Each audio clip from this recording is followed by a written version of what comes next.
A Xunta de Galicia porá en marcha un concurso de ideas para rehabilitar o Pazo de Lourizán, en Pontevedra. Queda a restauración deste edificio.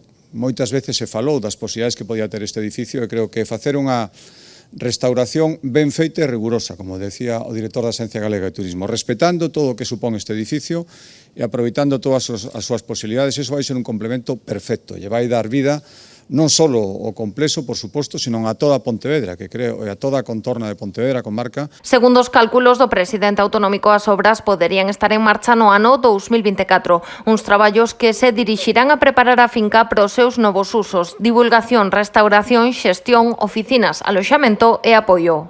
Os usos de Lourizán resúmense nestes 6 usos que principalmente o que fan é potenciar usos existentes no Pazo e recuperar algúns usos pasados. O da divulgación, a restauración coa cafetería que lle dará servizo a todas esas visitas e máis servirá de punto de encontros dos diferentes centros do sector, permitindo eventos relacionados co sector forestal, a xestión, as oficinas que poden permitir a chega de empresas, e os usos de aloxamento turístico, pero tamén investigador, que esta finca pode acoller. A intención é crear unha zona de aloxamento con 20 habitacións que se completará cun establecemento de restauración aberto ao público. O aloxamento poderase situar na planta primeira e superior do edificio, podendo contar con entre 20 ou 20 cuartos, o cal se complementaría cun espazo destinado á restauración e cafetería.